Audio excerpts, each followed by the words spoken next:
Thank you, Lee. Good morning, everyone. My name is Lee Whitman. I'm from Haisla First Nation. I currently work with the Kwame Lalem Communications team. I've been here for 3 years and I've worked in Indigenous organizations and agencies for about 25 years now. It's an honor to be here to be part of your session. And my traditional name is Galahagila, which was passed down to me from my grandfather, late grandfather, Samson Ross, Eagle Clan, and thank you for the invite. So starting with question number 1, it's for Louise and Sharon. Can you share your personal values you draw on to support the work you do, particularly with Indigenous communities and work of Indigenous philanthropy? I think I'll jump in. Thank you very much. It's just a privilege to be territory I am, and just for all of you for being here today. I'm supporting the KL Foundation right now, and I'll use that as an example because the KL Foundation is supporting the self-determination of the 9 remarkable First Nations, and they're transforming the impact of colonization through their youth. By wrapping their culture around them and providing opportunities. And this is self-determination, and I value self-determination. Only 1% of Indigenous philanthropy is determined by Indigenous people, and yet it's the Indigenous nations that know the gaps and the problems from colonization and what needs to be filled. And I really value reconciliation because reconciliation could not be attained without self-determination. So I also value how they wrap their culture around them, that, connecting the youth to their culture and strengthening Indigenous culture is more surely the path to the future than anything else that we can do. And I so value their laws and legal orders that embody this deep commitment, not just to ethics and stewardship, but putting their laws on the ground is good for all of us because of the deeply ingrained values of respect and reciprocity and humility, and especially reciprocity, like knowing that our contribution matters, and the contribution we make to and with one another is how we sustain balance and can contribute to our common future. And I also value all of these partnerships, like having all you in the room. Like if systemic barriers are going to be broken down, it's only going to be because of the right kind of giving and receiving, and partnership is so essential to it. So KL drives all these values, and I just take immense pride of being on the board. So thank you for the question.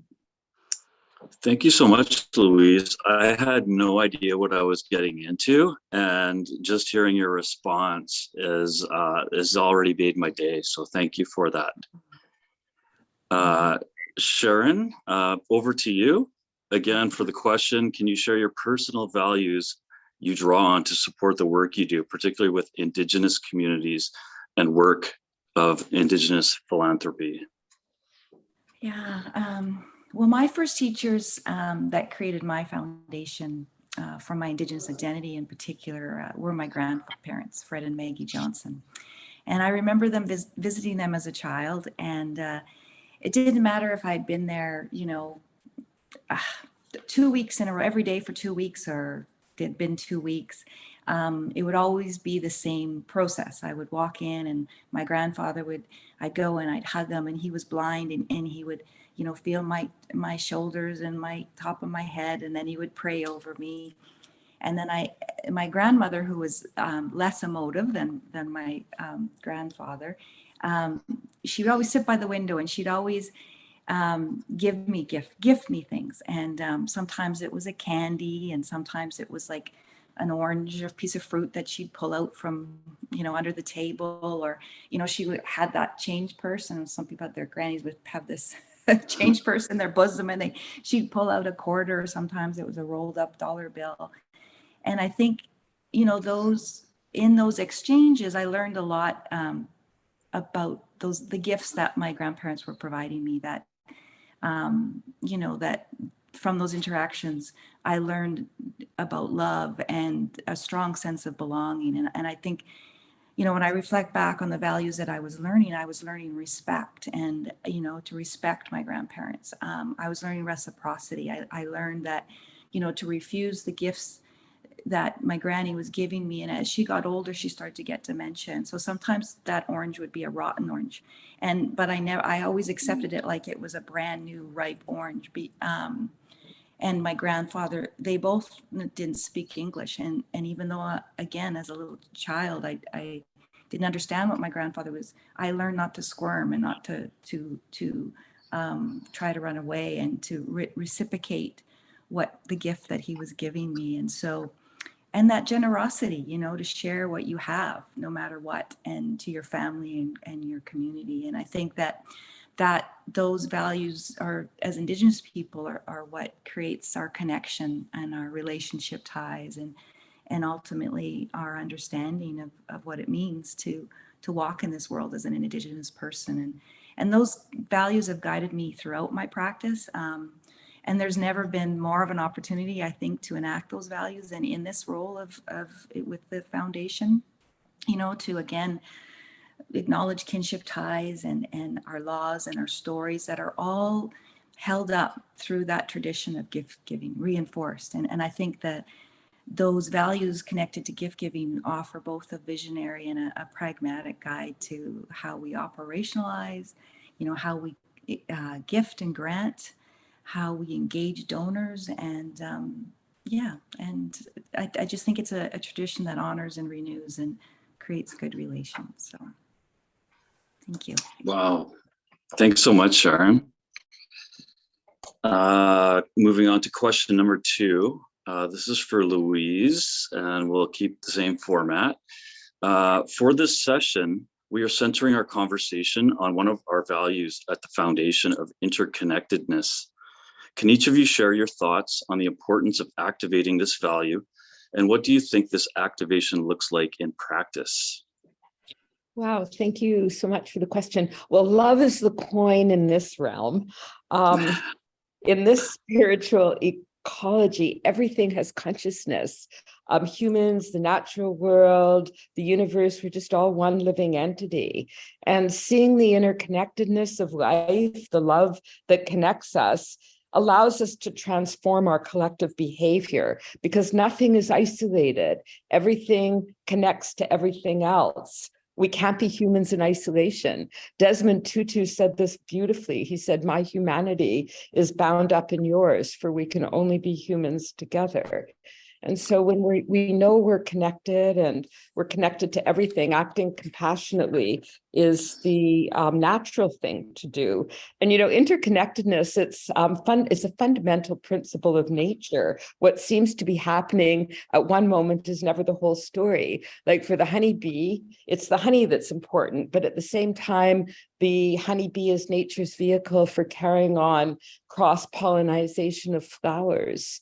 And so this is so true for us too. Like we never know where one act allows us to contribute to something bigger that's going on. And so I actually think for me, as I've become more conscious of what it means in the world of all is one, or interconnectedness as it's part of Indigenous laws and language, I realized at some point that creation isn't a one-time event. It's a continuous process, and we can contribute to the possibilities unfolding in front of us. I can see myself as a bridge between the past, and I'm in the present into the future unfolding. And so it's we're always then in a process of becoming. So I can make choices in this, like living in the flow of generosity, like as opportunities present themselves, I can listen and see how can I improve things.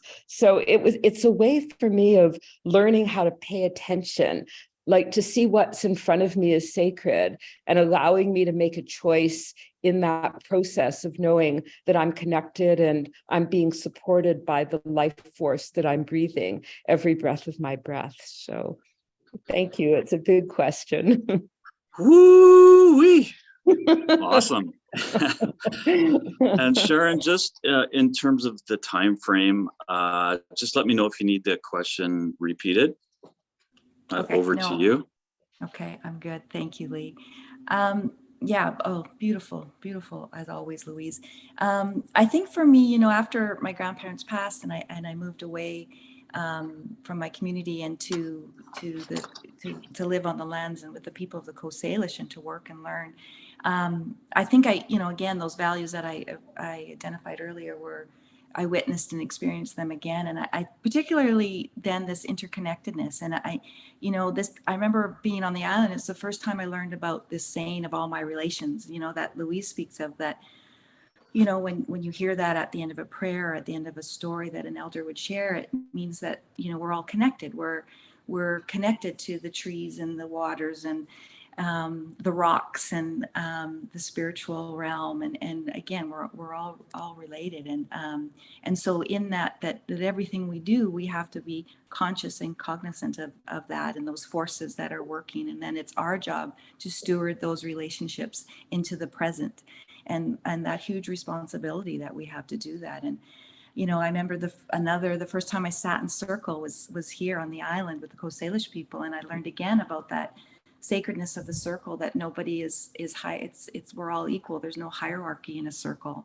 I remember the first time I paddled with Uncle Gary in Tribal Journeys, and Uncle Gary Manson, and he taught me the notion of not so much Aqualawin, one heart, one mind, one spirit, and that, you know, with each stroke of the paddle, we're connecting to the spirit world and our ancestors, but also nature, the water, and how the water is a catalyst for connecting us.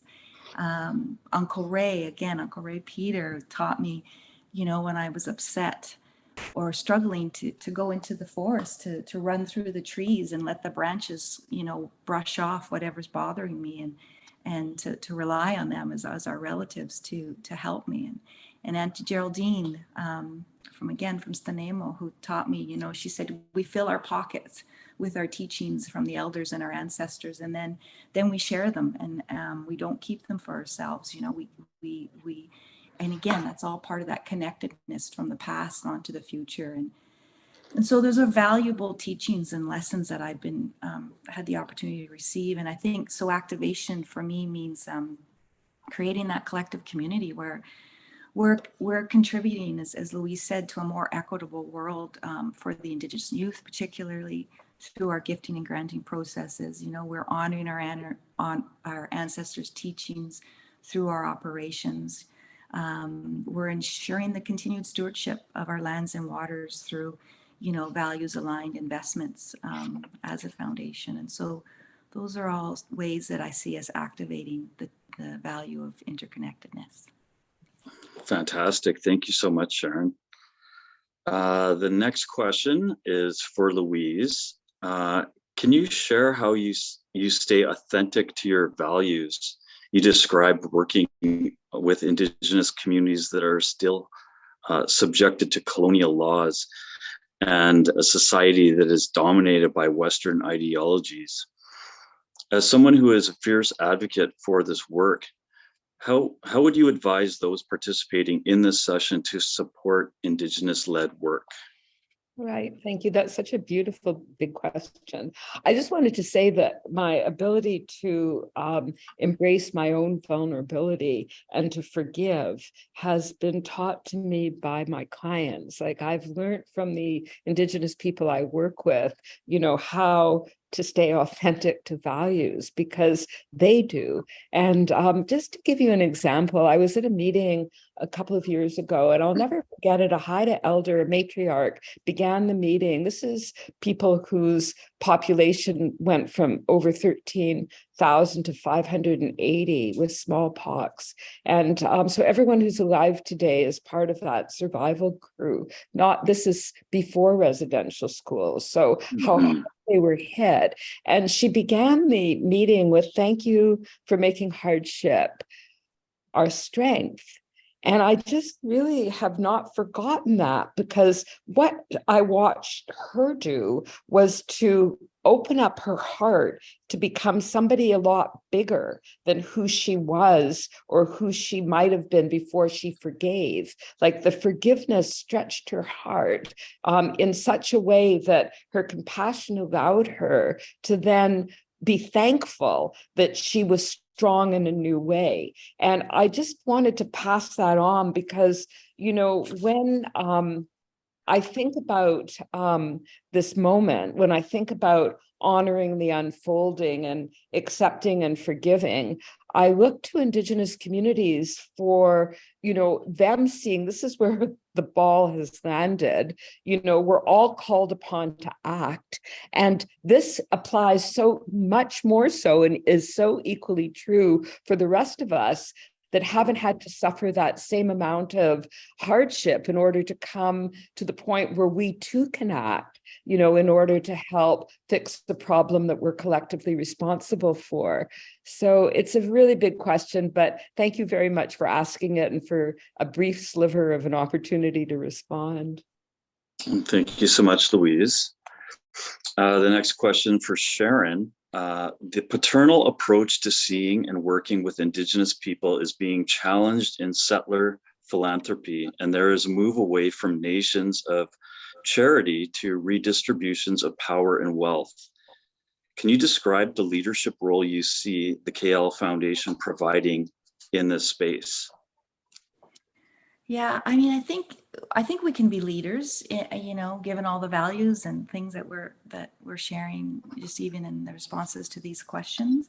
You know, and again, I think the value we hold as Indigenous people is that we value our wealth by how much we can give. And I think of for me in my own feast hall, the system that I grew up in the Gitxsan community. You know, when my family, when the Wilt Malay is hosting something, the community supports our work. Like if we're putting up a totem pole or a memorial or a naming ceremony, whatever it would be, they support our work and they show up and they if the house group, you know, they our job is to feed people and give gifts to honor the people that have supported us along the way in the work that we do, and also in the supporting us in our everyday. But the people come and they show up, and then they will also contribute. And in today's world, it's money they put into a feast bowl, and then our job as the hosts is we make sure everyone's fed. We make sure that everybody has enough food to feed their families for a week. We give out those gifts, and we give out gifts that will support people in their daily lives, like blankets and clothes and cooking utensils. And the money that is collected, and we of course have to put in the most money because we are the host of that feast. But at the end of the day, if it's $10,000 in the pot, if it's $30,000 in the pot, all of that money within that feast gets redistributed to the community. We pay out the people again, if it's a memorial, we would pay out the people that have supported the family in that year. You know, somebody may have bought the coffin or all of those different things. But at the end of the day, we don't hoard that wealth. It would be disrespectful for us to take any of that wealth home with us. And so that's that reciprocity that I think we can lead with, and the value of equal distribution, but also how we have to take different responsibilities in the work that we have to do. And I remember another story by Uncle Ray, and he shared, you know, a family, and this was years and years ago, he said, on the coast, where a family, they saved and saved for a potlatch, and at the end of it, they had nothing. They gave away their stove, they were sitting on apple cart boxes, you know, those old, and he said that everybody thought they were the richest people in the community, and that everybody knew, because that's how they showed their wealth, is by how much they gave away. And I think, you know, one thing I love to play with is these binaries. And I think, so again, and I don't want to paint a picture of all Western world being this way, but I think most of us can agree that we live in a very Western capitalist consumer society. And so when I think of these values that we're sharing, I mean, the value of interdependence, the opposite of that to me is or interconnectedness, sorry, is independence, right? In the Western world, we value independence. And in an Indigenous world, we spoke of reciprocity. And then I think in a Western world, we value competition. In a generosity in an Indigenous world, we often think of greed in a Western capitalist society. And then lastly, I think again, those feast hall, those places we host and share hospitality people, I think often in a Western thing, create distrust. And so I think I love to work with those binaries, and not to say one is you're either one or the other, but just to create that contrast of again, where we can kind of maybe do this, you know, kind of come from our values and recognize and name some of those values that aren't helping any of us, right? Aren't helping the collective, aren't feeding our communities, are making sure that no one is in isolation, and how we can align those values to a more collective community. And so that's how I see us leading in this space. Fantastic. Thank you so much, Sharon. We're getting ready and near the end of my piece here, but it's a question for both of you, and it's a two-parter. So the first, I'll just actually say them together. What does redress look like in Canada for Indigenous people? And what role can the KL Foundation play in achieving redress for their communities? Well, it's a very short time, so I'm just going to leave a very short answer. I think redress for Indigenous people is kind of analogous in my mind to wiping away a shame feast, where a party who's harmed somebody acknowledges the harm and then starts in the old days, piling beaver blankets in front of the family that was harmed until the family that's harmed said it's enough. Like, many things can happen in our relationship going forward. It's not like this harm never happened, but, you know, we're going to go forward now. And the fact that this has harmed me is not going to come up in the relationship again. We're going forward now as if we've now finished with this.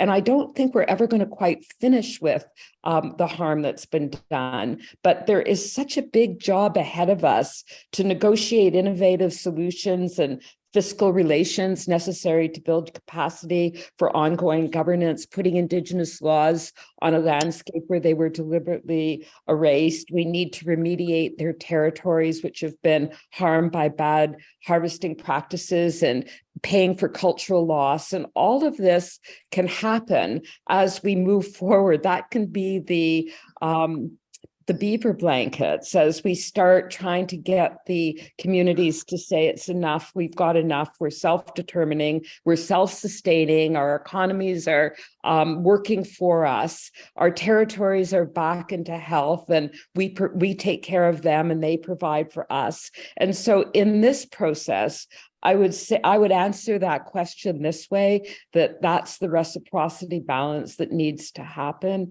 and is happening, but it needs to happen in a way that what the role the KL Foundation can play, like particularly their strengthening of their youth to go to post-secondary education, which is something which the kids can do. And we know that, you know, of 86% of the jobs that are created in the province every year, you need a post-secondary education for them.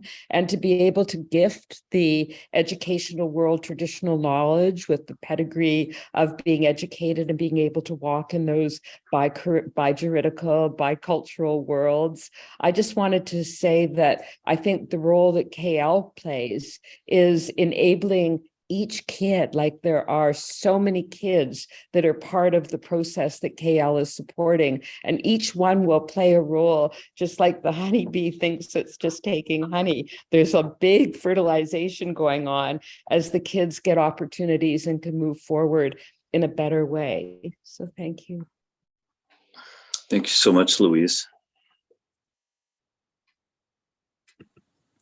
Yeah, my answer's, on a very similar vein, and I'll be quick too, but on a similar vein that Louise is speaking to. I mean, I think, you know, as Indigenous people, I've heard elders say this and leaders say this time and time again, we don't want any more than anybody else. You know, we just want equity, you know, and that's what I think what we're trying to achieve, and that's what redress would look like. And And I think for that to happen, we have to be able to continue to be given that space to tell our truth, because again, it will continue, as Louise says, I don't know if we'll ever get over the harms. And I think that intergenerational impact, we're still learning about that. And so I think we have to continue to tell our truth, and the reciprocity of that we want in Canada is for people not to tell us to just get over it, because it's never going to be over.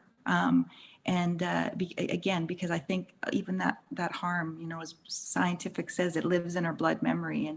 And so I think, redress looks like people, all of us listening and learning and taking action. And, I think what it'll look like is when we have equity, when we're no longer the demographic with the highest suicide rates, the highest incarceration rates and child welfare, et cetera. And, and I think, again, the role that we can play is again, everything that we've said, but also I think for me, and it's again, that vulnerability that Louise spoke to, is to be really authentic in this space and to identify the challenges in trying to get to redress, because those tensions that we experience, because again, it's redress. There's wrongs have been done, and now we have to make rights. And so there's all these emotions that are connected to that, both for Indigenous people and non-Indigenous people. And so I think we do a huge disservice when we don't acknowledge those tensions and just still try to move forward.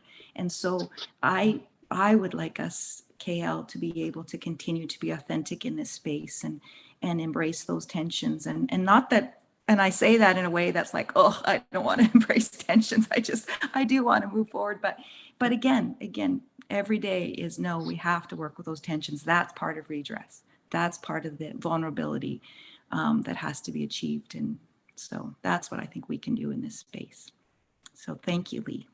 So just as a way to close, again, just before I do a bit of housekeeping. So as you know, the 3 sessions, the Q&A of the panelists will be on our website by the end of this month.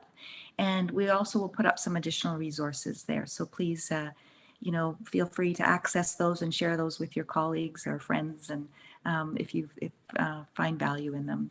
And then the last thing I'd ask you to do is, the question there, what are your hopes, dreams, and fears for truth and reconciliation?